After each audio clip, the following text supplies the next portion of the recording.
కన్న తల్లిదండ్రుల మమకారం కాంక్రీట్ జంగర్లో కరువైనటువంటి వైనం మనం చూస్తున్నాం. కానీ కొంతమంది కంత్రిగాళ్ళు దాన్ని కమర్షియల్గా మార్చుకొని తమ పబ్బాలు గడపాలని అనుకుంటున్నారు.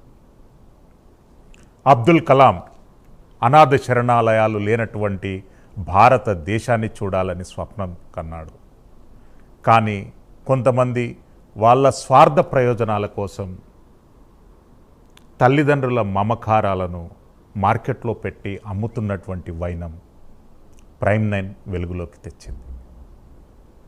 గత కొన్ని రోజుల నుండి కార్పొరేట్ అంగడ్లలాగా అనాథ శరణాలయాలను మారుస్తున్నటువంటి అంశాన్ని ప్రజల సమక్షంలోకి ప్రైమ్9 సక్సెస్ఫుల్గా తెచ్చింది. అనాథ శరణాలయాలు కన్న తల్లిదండ్రుల కోసం కనీసం ఆలోచించలేని కొడుకుల ప్రేమకు దూరమైనటువంటి అమ్మా నాన్నలను ఆదుకుంటున్నాను అనేటటువంటి అంశంతో ఎన్నో అగత్యాలకు, ఎన్నో భూ ఆక్రమణలకు, ఎన్నో దురాఘాతాలకు పాల్పడుతున్నటువంటి హృదయ వికారమైనటువంటి అంశాన్ని ప్రైమ్9 ప్రజల్లోకి తెచ్చింది. సోషల్ మీడియా వేదికగా కొన్ని వీడియోలు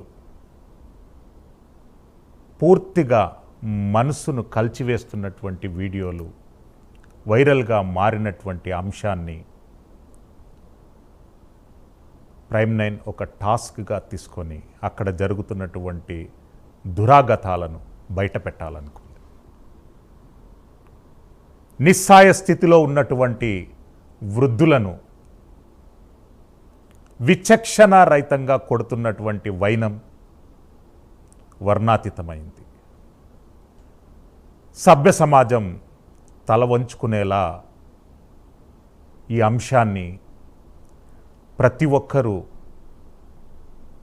ఎత్తి చూపవలసినటువంటి అంశం. సంస్థ ఏదైనా, ఉద్దేశం ఏదైనా, సందర్భం ఏదైనా క్రూర వృద్ధులపైన విచక్షణారహితంగా కొడుతున్నటువంటి అంశంపై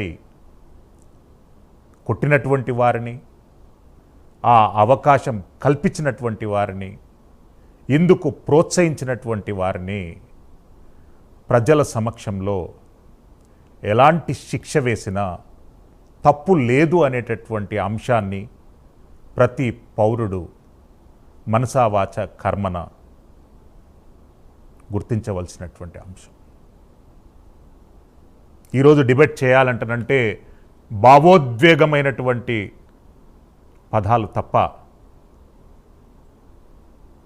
ఇతర అంశాలు రావడం లేదు. కన్న తల్లిదండ్రులు అంటనంటే వాళ్ళు ఇచ్చేటటువంటి మమకారం, వాళ్ళు చూపెట్టేటటువంటి ప్రేమ, వాటన్నిటినీ దూరంగా చేసుకొని ప్రశాంతమైనటువంటి జీవితాలు గడపాలనుకున్నటువంటి వృద్ధాప్య దశలో మీరు స్క్రీన్పై చూస్తున్నారు, వర్ణాతీతంగా విచక్షణారహితంగా వృద్ధులను కొడుతున్నటువంటి వైనం. ప్రభుత్వాలు ఏమైనాయి? స్థానిక ప్రభుత్వ యంత్రాంగాలు ఏం చేస్తున్నాయి? స్థానిక పోలీసుల వద్దకు ఈ వీడియో ఎందుకెళ్ళలేదు? పోలీస్ వ్యవస్థ ఇట్లాంటి కర్కోశకమైనటువంటి అంశాలపైన ఎందుకు పనిచేయడం లేదు? ప్రైమ్9 గత కొంతకాలం నుండి గట్టు శంకర్ అలియాస్ గట్టుమల్ల శంకరయ్య నిర్వహిస్తున్నటువంటి అమ్మా నాన్న అనాథ ఆశ్రయంపై కథనాలు మీ ముందుకు తీసుకొచ్చినటువంటి అంశం మీకు తెలిసిందే. పుణ్యలింగేశ్వర స్వామి క్షేత్రం, పుణ్యలింగేశ్వర స్వామి ట్రస్ట్ అనేటటువంటి అంశాలను ముందు పెట్టుకొని, ఇవి చాలా గౌరవనీయమైనటువంటి ప్రాంతాలు. లింగేశ్వర స్వామి పేరుతోని అక్కడ జరుగుతున్నటువంటి ప్రతి పూజకు ఫలితం ఉండాలని కోరుకుంటున్నాం. కానీ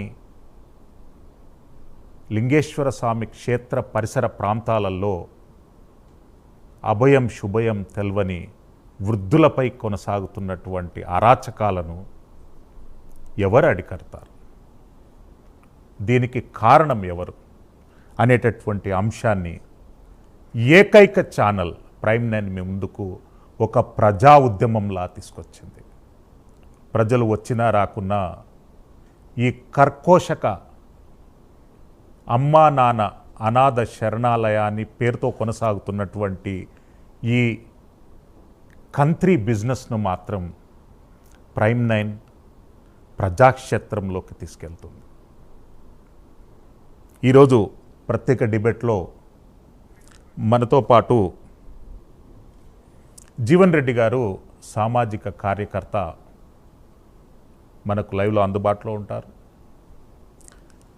జీవన్ రెడ్డి గారు, ఏంటండి అసలుకు ఇలాంటి ఒక డిబేట్ నేను చేస్తానని చెప్పి నా జీవితంలో నేను ఎప్పుడు అనుకోలేదు. చాలా బాధాప్త హృదయంతో అక్కడ అంటే ఒక వృద్ధులను అంత విచక్షణారహితంగా కొడుతున్నారు. ఏంటి అసలు ఆ వీడియో ఏంటి, ఆ సమస్య ఏంటి, ఆ అమ్మా నాన్న పేరుతోని కొనసాగుతున్నటువంటి ఆశ్రమం ఏంటి, అసలుకి ఈ కథ ఏంటండి? జీవన్ రెడ్డి గారు ప్లీజ్. ఇది ఏం లేదు సార్, ఇతను డబ్బుల కోసం చేస్తున్నాడు, ఆశ్రమం పెట్టింది. అసలుకి ఎవరు, ఆయన నేపథ్యం ఏంటి, ఆయన బ్యాక్గ్రౌండ్ ఏంటి, ఆయన పేరేంటి? ఆయన పేరు గట్టు శంకరు, నారాయణపురం నుంచి వచ్చాడు. కడుపులో ఇంత ముందుకు ఇండస్ట్రియల్ కుక్కర్లు అమ్మాడు, రైస్ కుక్కర్లు, స్టవ్లు. అవి ఆడికెళ్ళి బొంబాయికి అర్థమో బొంబాయికి వెళ్ళాడు. బొంబాయికి వెళ్ళి వచ్చి కుక్కర్లు అమ్మాడు. రైస్ కుక్కర్లు అమ్మినాక ఇండస్ట్రియల్ కుక్కర్లు, మన కరెంట్ నుంచి వచ్చే కుక్కర్లు అమ్మాడు. అది అయిపోయినాక నెక్స్ట్ అనాథాశ్రమం అని ఇంత ముందుకు ఒక పద్మశాలి వాళ్ళది షెడ్ ఉండే, అది తీసుకొని అక్కడ నడిపించాడు కొన్ని రోజులు. ఆ తర్వాత అక్కడి నుంచి మెల్లగా గవర్నమెంట్కి కొంచెం పరిస్థితి ఉందని చెప్పుకున్నందుకు గవర్నమెంట్ కూడా కొంచెం ల్యాండ్ ఇచ్చింది. ఆ ల్యాండ్ నుంచి తర్వాత మెల్లగా ఇదే మొత్తం పబ్లిసిటీ చేసుకొని ముందుకు వెళ్ళిపోయారు. ఇప్పటిదాకా మేము కూడా అన్నదానం చేస్తుండు, ఆ పేదలను చూసుకుంటున్నాను అన్నదానికి ఎవరు కూడా పబ్లిక్ కూడా పెద్ద తెలుసుకోలేదు.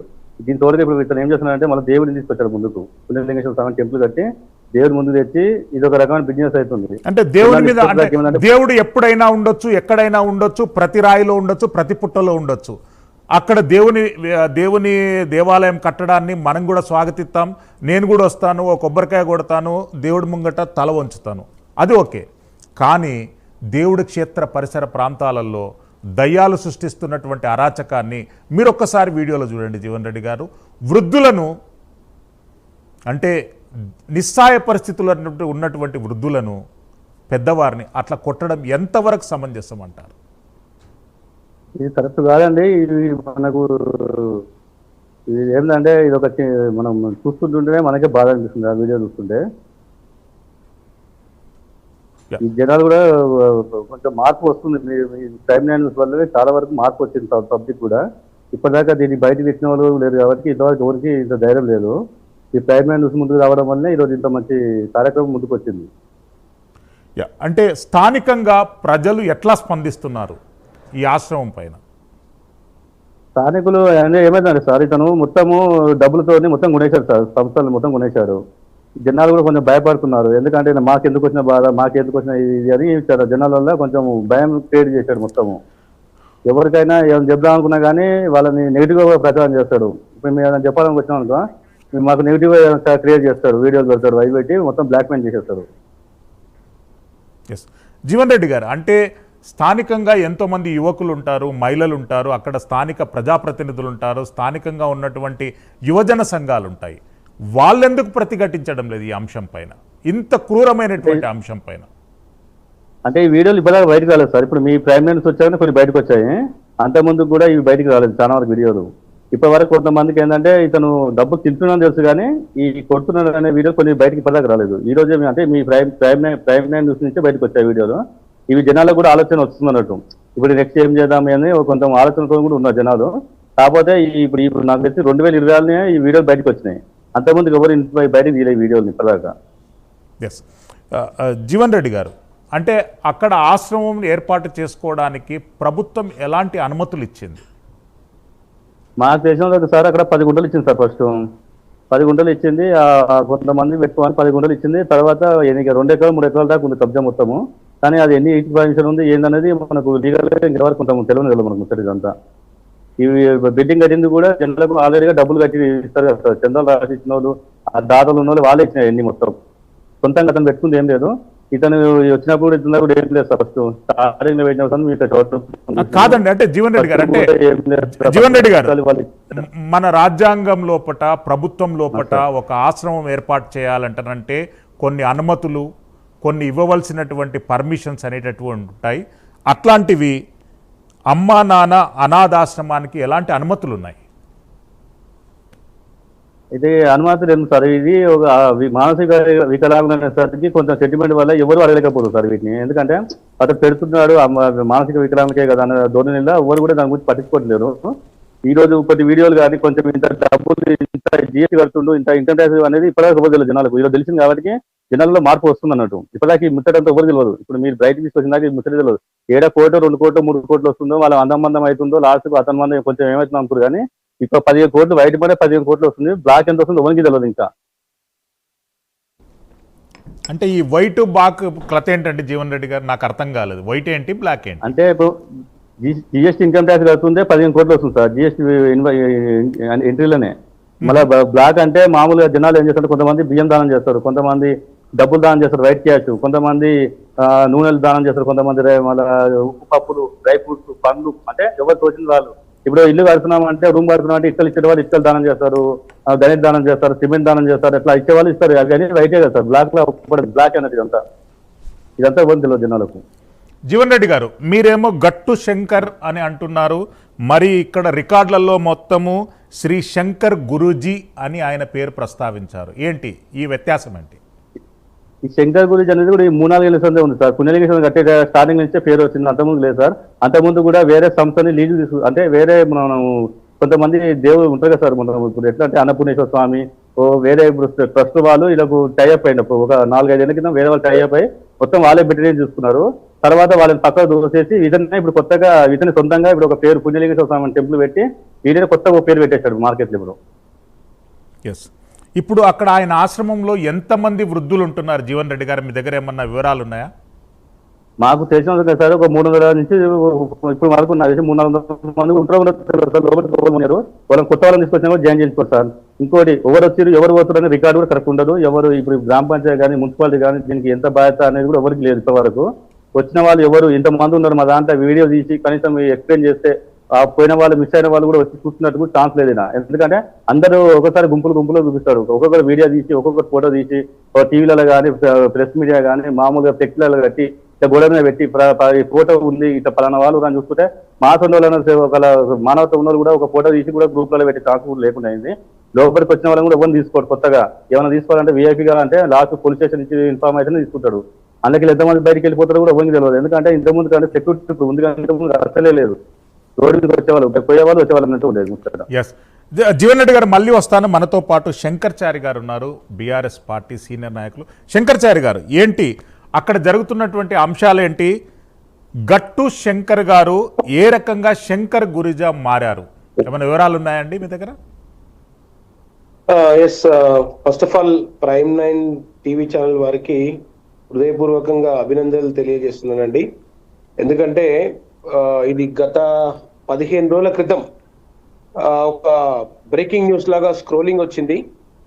దాంట్లో చాలా అసలు విస్తుపోయే నిజాలు, ఆశ్చర్యపోయే నిజాలు, షాకింగ్ నిజాలు మీరు చూపించడం చూసి నేను నిజంగా కూడా చాలా సార్లు షాక్ అయినా. ఈ ఆశ్రమం విషయంలో నేను కూడా పలుమార్లు అక్కడికి వెళ్ళి వాళ్ళకు భోజనాలు పెట్టియడము, ఇట్లా ప్రవీణ్ కుమార్ గారి సందర్భంగా కూడా భోజనాలు చేయడం జరిగింది. ఆ తర్వాత వాళ్ళు రియల్ ఎస్టేట్ ఏజెన్సీలు ఇట్లా ఫోన్ చేసి మా ప్లాట్లు కొనండి అన్నట్టుగా వీళ్ళు ఫోన్ చేసి, సార్ చాలా వృద్ధులు సార్, చాలా మంది 400 మంది వృద్ధులు ఉన్నారు సార్, వాళ్ళకి భోజనం పెట్టేయండి సార్, మీ బర్త్డేకి మీ పెళ్లి రోజు కానీ ఏదో మార్కెటింగ్ లాగా స్టార్ట్ చేశారు. నాకు అప్పుడు అనిపించింది, అరే వీళ్ళు ఇట్లా మార్కెటింగ్ ఎందుకు చేస్తున్నారు, దీన్ని వెనకాల ఏదో గూడుపుటారి నడుస్తుందని నాకు డౌట్ వచ్చింది. ఎప్పుడైతే ప్రైమ్ 9 ఛానల్ ఈ ఇష్యూని తీసుకొచ్చిందో తెర మీదకి బహిరంగంగా, వెంటనే నేను దాన్ని ఆ న్యూస్ ని ఎక్స్ లో పోస్ట్ చేస్తూ డిస్ట్రిక్ట్ కలెక్టర్ గారిని కూడా పూర్తి విచారణ చేయాలి దీంట్లో. ఎందుకంటే ఇది ఒక హ్యూమన్ రైట్స్ వయోలేషన్ కిందికి వస్తుంది. వినిపిస్తుందా అండి? ఎస్ అండి ప్లీజ్. ఎస్, ఇది ఒక మానవ హక్కుల ఉల్లంఘన కిందికి వస్తుంది, మానవ అక్రమ రవాణా కిందికి వస్తుంది. దీనిపైన అనేక చట్టాలు, అనేకమైన కేసులు కూడా పెట్టి సరైన విచారణ చేయాలని కూడా మేము ప్రైమ్ 9 ద్వారా ప్రభుత్వాన్ని డిమాండ్ చేస్తున్నాం. ఎందుకంటే ఆశ్రమం పెట్టే అవకాశం ఉందని చెప్పేసి అడ్డగోలు పనులు చేయడము. దీని తర్వాత నేను ఒక సామాజిక కార్యకర్త కూడా నేను ఒకటి ఏం డిమాండ్ చేస్తున్నంటే, అక్కడ ఉన్న ఎవరైతే ఆశ్రమంలో ఉన్న వృద్ధులు ఉన్నారో వాళ్ళందరినీ కూడా ప్రభుత్వం వెంటనే ఒక హాస్పిటల్, జిల్లా హాస్పిటల్ కి తీసుకెళ్లి, బీబీనగర్ ఎయిమ్స్ కి తీసుకెళ్లి వాళ్ళకి నిజంగా కూడా అన్ని అవయవాలు ఉన్నాయా లేవా కూడా ఎంక్వైరీ చేయాలని కూడా నేను డిమాండ్ చేస్తున్నా. అంటే మీరు చాలా మంచి వ్యాలిడ్ సబ్జెక్ట్ అనేటటువంటి తీసుకొచ్చారండి. మానవ అక్రమ రవాణా అనేటటువంటిది చాలా వ్యాలిడ్ సబ్జెక్ట్. ఒకటి చారి గారు, మిమ్మల్ని ఒక ప్రశ్న అడగాలనుకున్నాను. అక్కడ ఉంటున్నటువంటి వృద్ధులు చౌటుప్పల్ పరిసర ప్రాంతంలో కానీ లేకుంటే నల్గొండ జిల్లాకు చెందినటువంటి వాళ్ళ, వేరే ప్రాంతం నుండి రవాణా చేయబడినటువంటి వాళ్ళ? మేము అందులో ఉన్న వాళ్ళనైతే మా డివిజన్ పరిధిలో ఎప్పుడైనా చూసిన వాళ్ళు కానీ, మా డివిజన్ పరిధిలో తల్లిదండ్రులని సాధలేక అందులో వేసిన వాళ్ళని కూడా మాకు ఎప్పుడు అనిపించలేదు, అలాంటి వార్తలు కూడా వినలేదు. ఇక్కడ ఇది కూడా ఇప్పుడు ఒక ఆలోచించాల్సిన విషయం ఏంటంటే, ఇతను కూడా ఏ రోజు కూడా ఈ చుట్టుపక్కల ఉన్న అనేక మంది పేదవాళ్ళు ఉన్నారు, అనేక మంది గుడ్డ లేని వాళ్ళు ఉన్నారు. వాళ్ళెవరిని కూడా మరి స్థానికంగా నారాయణపురం మండలానికి చెందిన ఈ గట్టు శంకర్ అనే వ్యక్తి ఆ ఊర్లలో తిరిగి ఎవరైనా పేదవాళ్ళు ఉన్నారా, ఎవరైనా అనాథలు ఉన్నారా అని చూసుకోకుండా వీళ్ళు ఎంతసేపటికి నాకు ఎక్కడి నుంచో ఏదో ఇతర రాష్ట్రాల నుంచా, ఇతర జిల్లాల నుంచా వీళ్ళని బలవంతంగా తీసుకొస్తున్నారా, అసలు ఏం జరుగుతుంది అనేది చాలా రకాల ప్రశ్నలు వెల్లువెత్తుతున్నాయండి దీంట్లో. ఇది నిజంగా కూడా మనం చాలా లోతుగా చేయాల్సిన పని అయితే ఖచ్చితంగా ఉంది. ఇప్పుడు శంకర్చారి గారు మళ్ళీ వస్తాను మీతో. శంకర్చారి గారు మీ దగ్గర మళ్ళీ వస్తాను. మనతో పాటు డి భిక్షం గారు ఉన్నారు, భారతీయ జనతా పార్టీ నాయకులు. భిక్షం గారు, అక్కడ పుణ్యలింగేశ్వర స్వామి ఆలయం ఉంది అండ్ ఆలయ పరిసర ప్రాంతాల్లోనే పుణ్యలింగేశ్వర స్వామి ట్రస్ట్ను ఏర్పాటు చేశారు. ఆ ట్రస్టుకు కోట్లాది రూపాయల నిధులు వస్తున్నాయని చెప్పారు. ఆ పరిసర ప్రాంతంలోనే అమ్మా నాన్న అనాథాశ్రమం అనేటటువంటిది ఒకటి ఏర్పాటు చేశారు. ఏంటి ఈ కార్యక్రమాలకు ఎలాంటి చట్టబద్ధత ఉందంటారు? మీ మైక్ మ్యూట్లో ఉన్నది, అన్మ్యూట్ చేయండి. భిక్షం గారు. ఎస్, ముందుగా ఒకటి, అక్కడ 600 మంది సంఖ్యకు భోజనం ఏర్పాటు చేస్తారు అంటే ఆ భోజనం ఏర్పాటు చేసి వడ్డించే వారికి కూడా ప్రత్యేక ధన్యవాదాలు, అభినందనలు. మా ప్రైమ్ 9 తరపున కూడా ప్రైమ్ 9 తరపున కూడా ఆకలితో అలమటిస్తున్నటువంటి వృద్ధులకు, అపన్న ఆస్తమిస్తున్నటువంటి వారికి సాల్యుటేషన్, ధన్యవాదాలు తెలుపుతున్నాం. ఓకే, అది మీరు ఎంతసేపు అమ్మా నాన్నల అనాథాశ్రమం పుణ్యక్షేత్రం ఆయన పెడుతుంటే, అమ్మా నాన్నల అనాథాశ్రమం అంటారు. అనాథల వాళ్ళు మానసిక వికలాంగుల అంటే మొదలు ఫస్ట్ పాయింట్ అండి. ఒక్కరు కూడా అందులో అనాథలు లేరు. చారి గారు అన్నట్టు ఒకటి ప్రశ్న, వాళ్ళందరినీ ఒకసారి ఎయిమ్స్ కానీ ఎక్కడైనా ప్రభుత్వ హాస్పిటల్కు నిజాయితీగా పనిచేసే డాక్టర్ల దగ్గర తీసుకెళ్ళి పరీక్షలు కనుక చేస్తే పెద్ద కుంభకోణం బయటకు వెళ్తుంది. ఏదో దాతలతోటి నడుస్తుంది, ప్రభుత్వం సహకరిస్తుంది, వారు వీరు భోజనాలు పెడితే ముందుకెళ్తుంది అంటారు. కానీ దీంట్లో కోట్లాది రూపాయల మానవ అంటే అవయవాల స్కామ్ ఉందని మేము అనుమానిస్తున్నాం. ఎందుకంటే 15 సంవత్సరాలలో ఇంత పెద్ద ఆస్తులు సంపాదించుకోవడం అసాధ్యం. కొంతమంది వృద్ధులని ఆస్తులు ఉన్న వాళ్ళని తీసుకొచ్చి కూడా వాళ్ళ ఆస్తిని వీరు సేల్ డీడ్ చేసుకొని వాళ్ళని ఇక్కడ కాకుండా వేరే చోటుకి తీసుకుపోయి సుమారు అంటే మనకు తెలిసి అల్వాల ప్రాంతాన్ని తీసుకుపోయి కూడా చనిపోయిన తర్వాత ఎలాంటి సమాచారం ఇవ్వకుండా దహనం చేసిన దాఖలాలు కూడా అతని దగ్గర ఉన్నాయి. నిజంగా మేము మొదట్లో అమ్మా నాన్న ఆశ్రమం అంటే మనం కూడా సాయం చేయాలని మాలాంటి అంటే మేము ఆలోచనతోటి మాకు తెలిసిన వ్యక్తులతోటి 10 నుంచి 15 లక్షల రూపాయలు షెడ్ కూడా నిర్మించి ఇచ్చినాం అక్కడ. కానీ మేము ఎంత పొరపాటు చేసినాం, ఇక్కడ షెడ్ నిర్మించి ఆ 15 లక్షలు దుర్వినియోగం చేసినాం. ఒక మోసపూరిత వ్యక్తికి మేము ఇట్లా అందించినామా ఈ డబ్బులు అనేది మాకు బాధ కలిగింది. ఎందుకంటే పెద్ద కుట్ర కుంభకోణం ఉందనేది ప్రభుత్వ అధికారులకు కూడా తెలుసు. ఈవెన్ నేను పోలీస్ అధికారులతోటి అనేక సార్లు ఈడ కుంభకోణం జరుగుతుందంటే సమయం కోసం వేచి చూస్తున్నాం, ఖచ్చితంగా ఎవిడెన్స్ దొరుకుతుంది, అరెస్ట్ చేస్తామన్నారు. ఈ లోపల మళ్ళీ పున్నలింగేశ్వర స్వామి టెంపుల్ అని ఒకటి పెట్టడం, స్వామీజీగా అవతారం ఎత్తడం, ఇవన్నీ కొన్ని ఆయన చేసిన లోపాలు మోసాలు కప్పిపుచ్చుకోవడానికి తప్పించుకోవడానికి ఈ యొక్క స్వామీజీ వేషం వేసి టెంపుల్ కట్టిండు. ఆ టెంపుల్లో వాటర్ టెంపుల్ కింద మట్టి ఎందుకు వస్తున్నామంటే ఇక్కడ వాటర్ నిలుస్తుంది అన్నారు. స్టిల్ ఆ టెంపుల్ కింద వేసిన మట్టిని తోడితే వెళ్తుంది, ఏమి వెళ్తుంది అనేది ఇప్పుడు ప్రభుత్వ అధికారులు దాని మీద దృష్టి పెట్టి అక్కడ మట్టి తోడితే ఏమి వెళ్తుందో చూడాలండి. మీరు ప్రైమ్ 9 కు ప్రజలకు ఒక క్వశ్చన్ మార్క్ ఇస్తున్నారు, మీరు కొద్దిగా క్లారిటీ ఇవ్వాలి ప్లీజ్. ఏం వెళ్తుంది చెప్పండి. ఏం వెళ్తుందంటే ఈ 15 సంవత్సరాల నుంచి ఈ మానసిక వికలాంగులని అనాథలని పెంచినవు. అప్పటి నుండి ఇప్పటి వరకు అదే సంఖ్య ఉంటుంది. ఎంతమందిని నువ్వు వాళ్ళ తల్లిదండ్రులకు అప్పచెప్పినవు, ఎంతమంది చనిపోయారు, చనిపోయిన లిస్టు ఎక్కడిచ్చినవు, చనిపోయిన తర్వాత సంఖ్య ఎందుకు తగ్గలేదు, మళ్ళీ ఎక్కడి నుంచి ఈ వికలాంగులు ఈ యొక్క అనాథలు నీ దగ్గరకు వస్తారు, మాకు క్వశ్చన్ ఉంది. అంటే మేము ప్రశ్నిస్తున్నాం వారిని. ఎందుకంటే వీళ్ళకు ఎక్కడి నుంచి వస్తుందండి మానసిక వికలాంగులు? వీళ్ళు అనాథలు కాదు కదా. గతంలో ఊర్లలోనో పట్టణాలలో రోడ్డు పొంటో ఈ అనాథలుగా మానసిక వికలాంగులుగా కొంత తిరిగేవాళ్ళు. ఇప్పుడు తిరగట్లేదు. వాళ్ళంతా ఏమవుతారు, ప్రభుత్వ అధికారులు తీసుకొచ్చి అక్కడ తోలుతలేరు, పోలీస్ డిపార్ట్మెంట్ వాళ్ళు తీసుకొచ్చి అక్కడ తోలుతలేరు.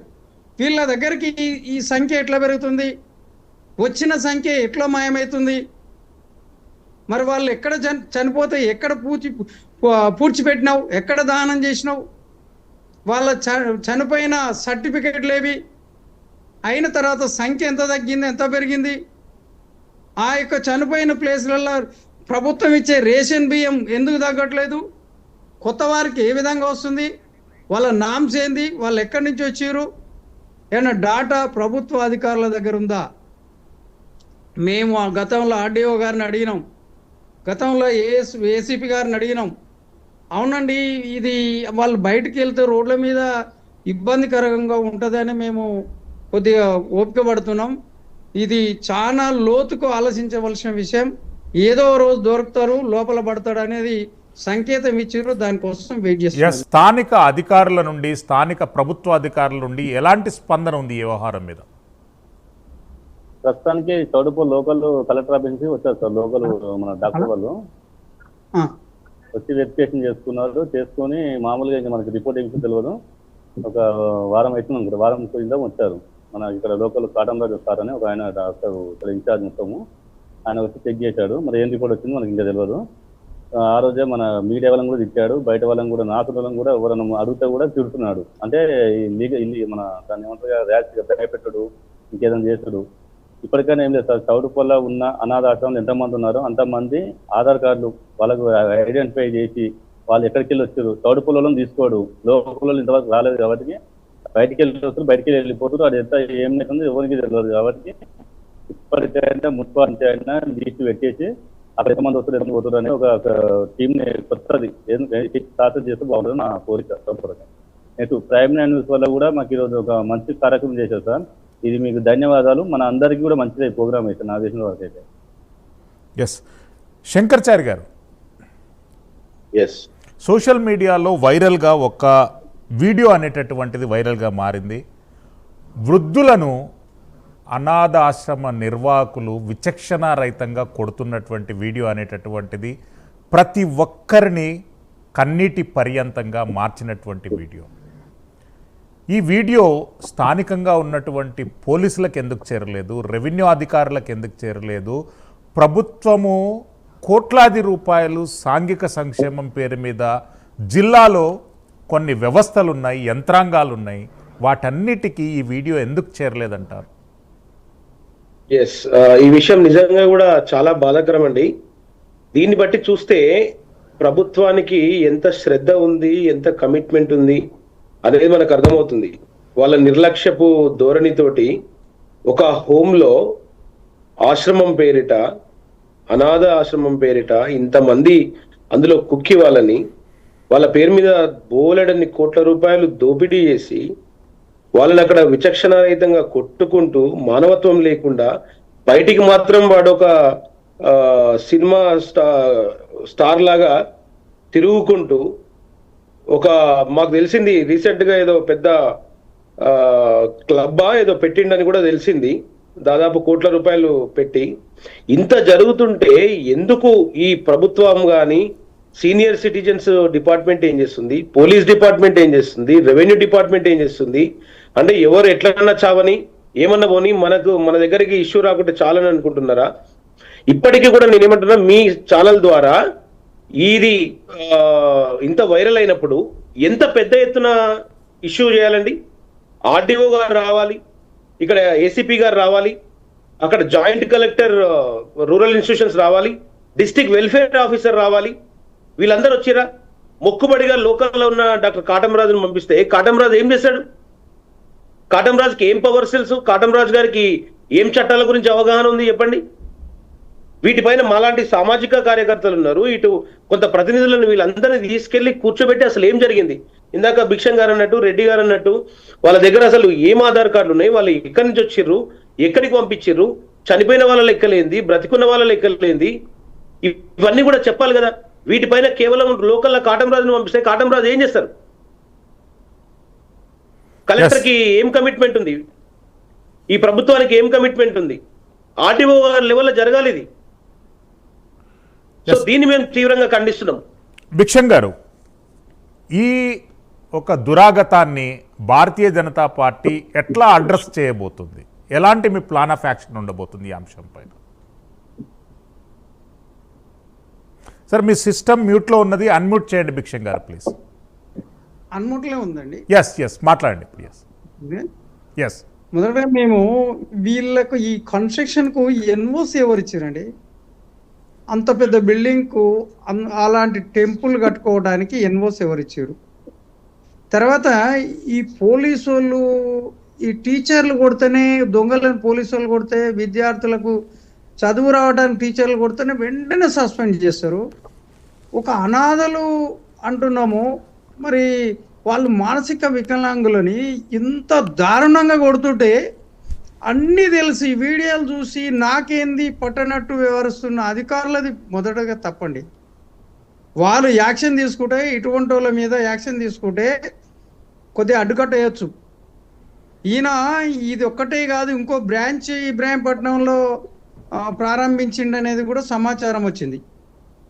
మరి ఇట్లాంటి వారు తను తప్పించుకోవటానికి ఒక హిందూవాదాన్ని, ఒక దేవాలయాన్ని, ఒక టెంపుల్ నిర్మించి ఇట్లా తప్పించుకోవడానికి దొంగ స్వామిగా వ్యవహరిస్తే కానీ కొద్దిగా హిందువులను అవమానపరిచినట్టే, మరి దేవుళ్ళను కూడా కించపరిచినట్టే.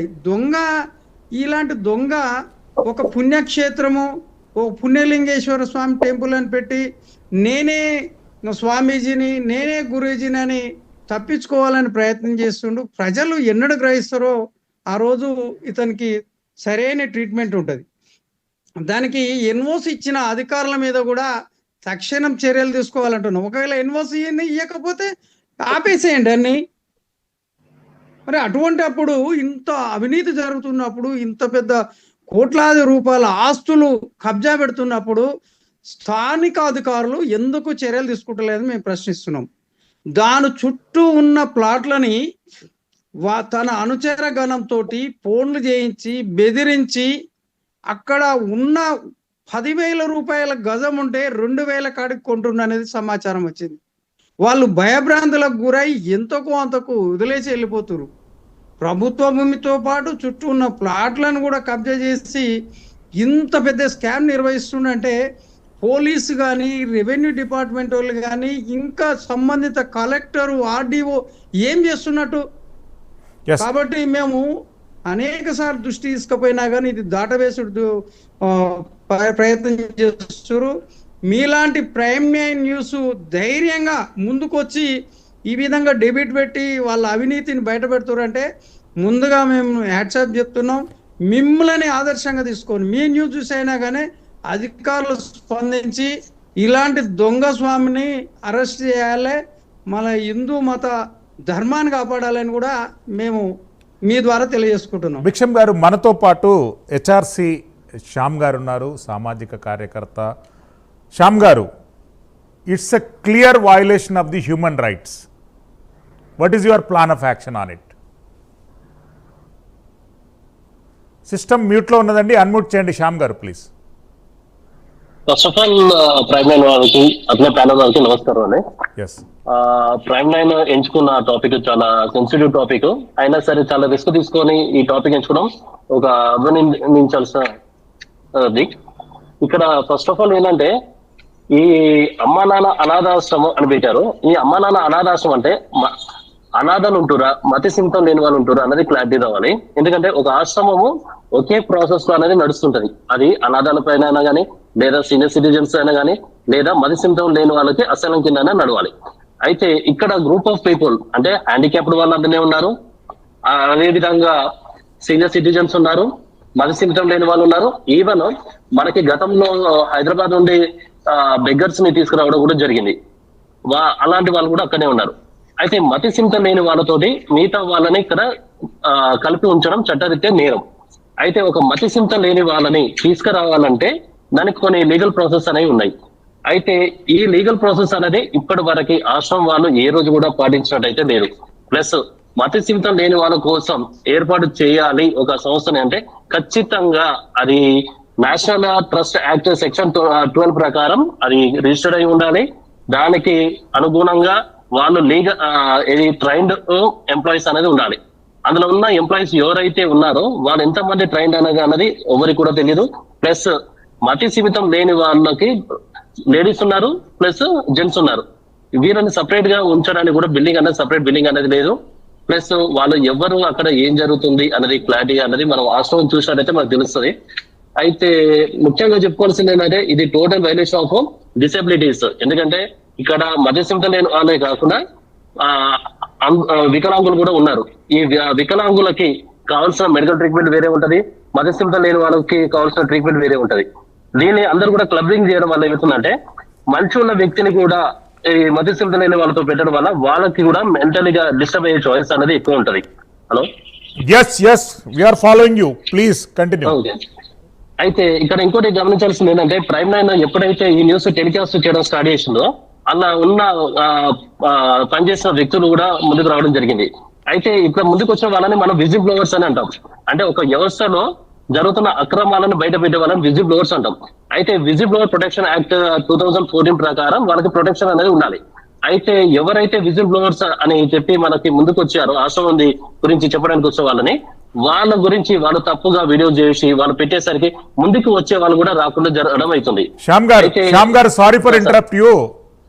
మీరు విజిల్ బ్లోయర్స్ గురించి మాట్లాడుతున్నారు. మా ప్రతినిధులను పదుల సంఖ్యలో ఉన్నటువంటి మంది సమక్షంలో ఓపెన్ థ్రెటన్ చేసినటువంటి వ్యవహారం వీడియోలు ఇక్కడ అది నేను కూడా చూసా వీడియో. యాక్చువల్ ఏంటంటే this is the most brutal manifestation of society కింద ఉంటారు.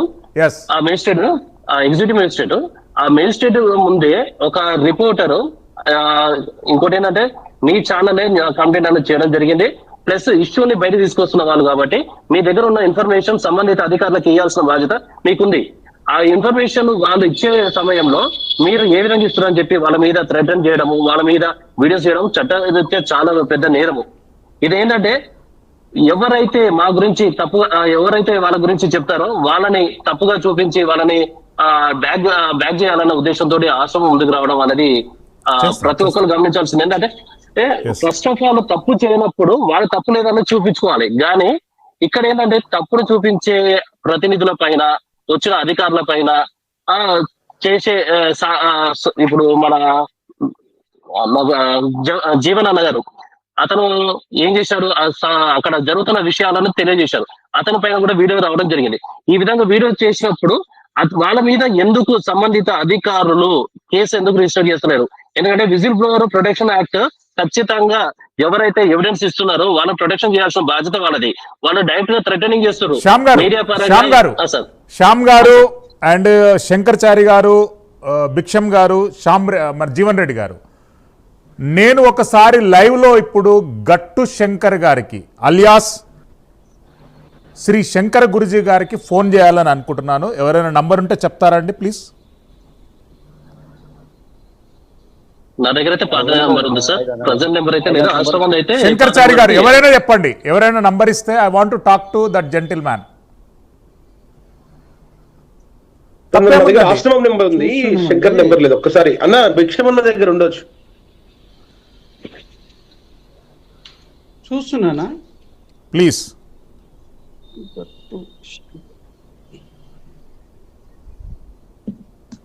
మా టీంను కూడా నేను అడుగుతున్నాను, కానీ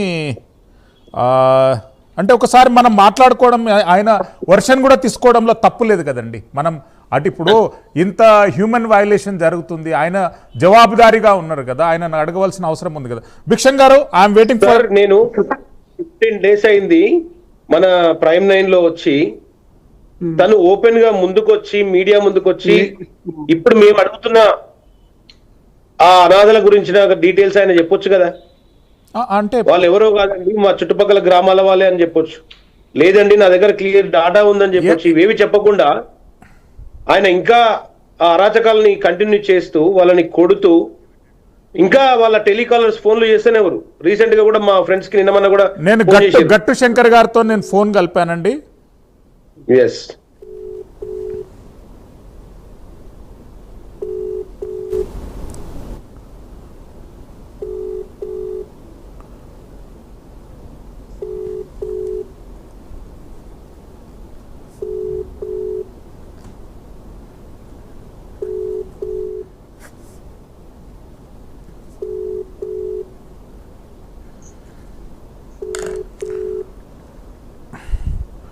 బహుశా గురుజీ గారు సమాజ సేవలో బిజీగా ఉన్నట్టున్నారు. మళ్ళొకసారి ట్రై చేస్తానండి మీ పర్మిషన్తో.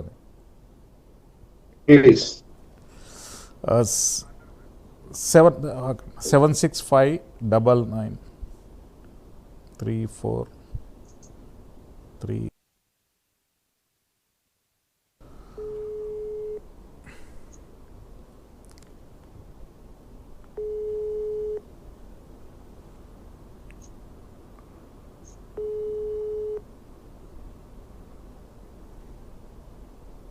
Sir, I request you at the same platform we can also call to RDO or DWO, District Welfare Officer. అంటే కాదండి, ఇప్పుడు కాదండి, అధికారులు వాళ్ళ డ్యూటీలు నిర్వహించడంలో నిమగ్నమై ఉంటారు. మనం ఎప్పుడంటే అప్పుడు సబ్జెక్ట్ మీద వాళ్ళను తీసుకురావడం అనేటటువంటిది ఎథికల్ గా కాదు. కానీ గట్టు శంకర్ గారు మనతో డిబేట్ లోకి వచ్చి ఆయన చెప్పవలసినటువంటి అవసరం మాత్రం ఉంది. గట్టు శంకర్ అలియాస్ శ్రీ శంకర గురుజీ. సార్ ఇక్కడ ఇంకొక విషయం ఏంటంటే sir, third time I'm calling you sir. yes.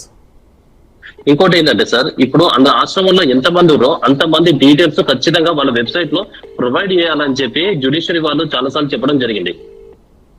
అయితే ఎంతమంది ఉన్నారు అనే విషయం ఇప్పటి వారు కూడా వాళ్ళు చెప్పడం లేదు.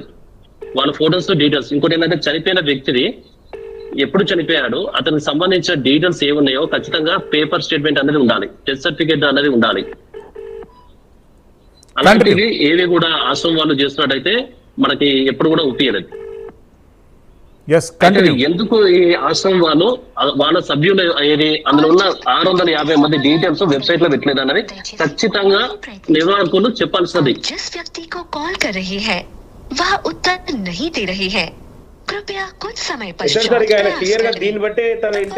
శంకర్ గురుజీ గారు, మేము మీతో మాట్లాడాలనుకున్నాం కానీ మీరు మాకు సమయాన్ని ఇవ్వలేదు. అది మేము మేము మా దురదృష్టంగా భావిస్తున్నాం శ్రీశంకర్ గురుజీ గారు, మీతో మేము మాట్లాడాలని అనుకున్నాం. Continue Shyamdeep please. What is the conclusion point? What is the plan of action from your side?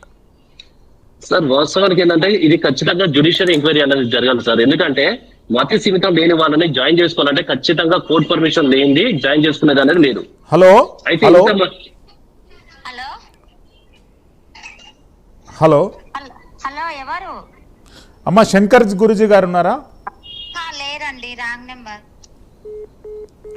Okay done, please continue Sharma గారు. అయితే ఈ మతి సింటమ్ లేని వాళ్ళని తీసుకోవాలంటే ఖచ్చితంగా కోర్టు పర్మిషన్ అనేది కంపల్సరీ సార్. ఎందుకంటే లీగల్ గార్డియన్ అనేది ఉండాలి.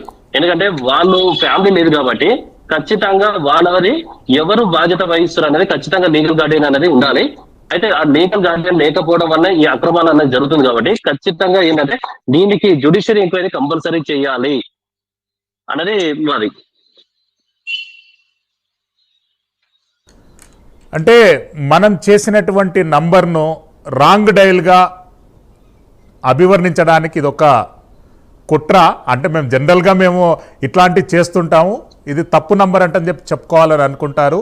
ఆయన నంబరు ఆయన పుట్టుమచ్చల కాడికెంచి, ఆయన పుట్టు పూర్వోత్తరాల కాడికెంచి ప్రైమ్9 దగ్గర ఉన్నది. అతి త్వరలోనే ప్రభుత్వం సరైనటువంటి సమయానికి సరైన రీతిలో స్పందిస్తుంది. ప్రభుత్వం, ప్రైమ్9 కాదు. ప్లీజ్ కంటిన్యూ అండి. మిమ్మల్ని ఒకటి అడుగుతున్నా అండి ప్లీజ్, ఒక్క నిమిషము ప్లీజ్. మీరు కూడా శంకర్ గురూజీ అంటారు, ఆయన స్వామీజీ ఎప్పుడు అయ్యాడండి? అంటే సార్ ఆయన రికార్డులలో ఆయన పేరు అలాగే ఉంది సార్, నాకు తెలియదు సార్. కాదు, ఇప్పుడు రికార్డులలో వెబ్సైట్లలో ఎక్కడ కానీ హోర్డింగ్స్ చూస్తుంటే శంకర్ గురూజీ అంటనంటే చాలా పవిత్రమైనటువంటి పోస్టర్లు, అక్కడ మానవ సేవయే మాధవ సేవ అనేటటువంటి అంశాలతో కూడుకున్నటువంటి అంశాలు ఉన్నాయి. ఆయన ఇచ్చినటువంటి లీగల్ డాక్యుమెంట్ ప్రకారంగా అతన్ని ఉచ్చరించవలసి వస్తుంది. తప్పకుండా ప్రైమ్9 పాటిస్తుంది. చెప్పండి ప్లీజ్. మేము వేడుకునేది ఏంటంటే మళ్ళీ ఎప్పుడు కూడా ఆయన శంకర్ గురుస్వామి అనేది సంబోధించకండి, ఎందుకంటే హిందూ మనోభావాలు దెబ్బతింటాయి. ఎస్, గట్టు శంకర్ గారనే పిలుస్తాను, ఓకేనా? గట్టు శంకర్ అనండి. ఎస్, అవును. అక్కడ ఎవరికి గురువు, ఎప్పుడు గురువు అయ్యాడు, ఎట్లా గురువు అయ్యాడు? ఎప్పుడు అయ్యాడండి స్వామీజీ? ఎప్పుడు అయ్యాడు? ఎస్. 15 సంవత్సరాలని వ్యాపారం వదిలిపెట్టి, అనాథాశ్రమం మొదలుపెట్టి, ఆస్తులు సంపాదించి, హైదరాబాద్ లో ఎన్ని ఉన్నాయో మీకు తెలుసు, మాకన్నా ఎక్కువ కోట్ల ఆస్తులు సంపాదించి కాపాడుకోవడానికి ఈ యొక్క వేషం వేసుకున్నంత మాత్రాన ఆయన స్వామీజీ అవుతాడా? దయచేసి భిక్షం గారు అంటే మేము విడ్రా చేసుకుంటున్నాం. కన్క్లూజన్ పాయింట్ చెప్పండి, ఏంటి మీ ప్లాన్ ఆఫ్ యాక్షన్ ప్లీజ్? మీరు తక్షణం ఆయనకు ఎక్కడైతే ఈ అనాథ ఆశ్రమం కాకుండా ఇంకేదో పేరు పెట్టండి, పుణ్యక్షేత్రం, అనాథల పుణ్యక్షేత్రం అంటుండు. ఎక్కడెక్కడైతే హైవేలో బోర్డులు ఉన్నాయో తీసేయాలి తక్షణం. ఎస్. ప్రభుత్వం ఏం చేస్తున్నట్టు రోడ్లకు కనీసం Valigonda road, Lingotam road, Thangadipalli road, అది పీపల్పాడు రోడ్డు, లేకపోతే ఈ బోర్డులు పెట్టే దుస్థితి లేదు ప్రభుత్వం సంబంధిత అధికారులకు. ఈ గట్టు శంకర్ పెట్టే బోర్డులను చూసి తృప్తి పడుతురు R&B వాళ్ళు కావచ్చు, అధికారులు కావచ్చు. ఆయనకి ఎక్కడండి ఆ రైట్స్? ఆ రోడ్ల పోంటి ఆ బోర్డులు పెట్టుకోవటము ఎలా పెడతారు? ఆయనకు పర్మిషన్ ఎవరు ఇచ్చారు? ఎన్ఓసి ఎవరు ఇచ్చారు? పెట్టుకున్న హక్కు ఎక్కడది ఆయనకు? నీకు డబ్బులు ఉన్నాయి, మీరు చూపించారు 4 కోట్ల రూపాయలు ప్రజాధన, ఈ ధనాన్ని అడ్వర్టైజ్ కోసమే ఇచ్చిరు అనేది. అట్లా నువ్వు పెట్టుకుంటే నీ ఎప్పుడో బయటపడుతుంది, కానీ అట్లా పెట్టుకో. రోడ్డు పొంటి R&B వాళ్ళు పెట్టవలసిన బోర్డు లాగా మీరు పెట్టడం ఎక్కడిది? తక్షణం తీసేయాలనేది మా డిమాండ్. శ్యామ్ గారు, what is your conclusion point అండి? ఎలాంటి కన్క్లూజన్ తీసుకొస్తున్నారు? ఫస్ట్ ఆఫ్ ఆల్ ఏంటంటే సార్, ఇది జ్యుడిషియల్ ఎంక్వైరీ అనేది కంపల్సరీ. ఏంటంటే ఇల్లీగల్ గా డిటైన్ చేయడము ప్లస్ ఎలాంటి గార్డియన్ లేకుండా వాళ్ళని తీసుకొచ్చి పెట్టడం అనేది చట్టరీత్యా చాలా పెద్ద నేరము. ఎందుకంటే మతి సింతం లేని వాళ్ళ గురించి ప్లస్ అందరూ అనాథలు, వాళ్ళ గురించి అడిగే వాళ్ళు లేరు కాబట్టి ఏం చేసినా నడుస్తుంది అని అనుకుంటున్నారు. కాబట్టి ఖచ్చితంగా దీని మీద లీగల్ యాక్షన్ అనేది కంపల్సరీ కావాలి. దీనికి సంబంధించినట్టు మేము కూడా సుప్రీం కోర్ట్ కి ప్లస్ నేషనల్ డిజబిలిటీ వాళ్ళకు కూడా కంప్లైంట్ అనేది రేజ్ చేస్తున్నాము. అదే విధంగా గతంలో మీ రిపోర్టర్ కి వచ్చిన కంప్లైంట్ లో కూడా మేము వాళ్ళు కూడా మేము చెప్పడం జరిగింది. అయితే ఇక్కడ మెయిన్ గా మనం ఏంటంటే ఇక్కడ ప్రతి ఒక్కటి వైలేషనే. బిల్డింగ్ ల్యాండ్ దగ్గర నుంచి బిల్డింగ్ పర్మిషన్ కావచ్చు, అందులో ఉన్న వాళ్ళని కావచ్చు, ఏ విధంగా తీసుకొస్తారు? ఒక వ్యక్తి తనని తీసుకొచ్చి పెట్టే అధికారం ఎవరికి ఉంది? నాకు ఎక్కడ ఉండాలన్నా నా ఇష్టం ఉన్న దగ్గర నేను ఉండొచ్చు, కానీ అలాంటిది ఒక వ్యక్తి అతను మధ్యస్థిమిత ఉందా లేదా అన్నది కూడా చూడకుండా ప్రతి ఒక్కరిని తీసుకొచ్చి అందులో వేస్తారు. అలా లోపలికి వచ్చిన వాళ్ళు బయటికి వెళ్ళడం చాలా గగనం అయిపోయింది. ప్లస్ మంచి వ్యక్తులను కూడా అందులో ఉండడం జరుగుతుంది. ఈ మంచి వ్యక్తులు ఎప్పుడైతే మధ్యస్థిమిత లేని వాళ్ళతో ఉన్నప్పుడు వాళ్ళు కూడా హెల్త్ ఇష్యూస్ అనేది రావడం జరుగుతుంటది. ప్లస్ ఇందులో ఉన్న సిబ్బంది, ఎంతమంది సిబ్బంది ఉన్నారో అంతమంది సిబ్బంది పైన ఉన్న క్రిమినల్ కేసెస్ కావచ్చు, వాళ్ళ డీటెయిల్స్, అసలు ఎవరు, వాళ్ళకి ఎలాంటి ట్రైనింగ్ ఇచ్చారు, వాళ్ళు వీళ్ళని ట్రీట్ చేయడానికి వాళ్ళు ఏ అర్హత ఉంది అన్నది కూడా ఖచ్చితంగా ఎంక్వైరీ జరగాలి.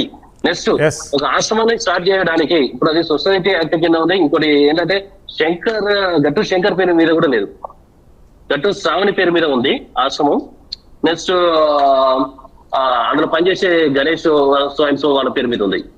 అయితే ఏ విధంగా ఇందులోకి వచ్చే ఫండ్స్ ఏవైతే ఉన్నాయో మిస్యూజ్ గా వేరే వాళ్ళకి ఏ విధంగా వెళ్తుంది, ఎవరెవరికి ఎందుకు ఇస్తున్నారు, దీని మీద ఎందుకు సరైన ఆడిటింగ్ జరుగుతలేదు?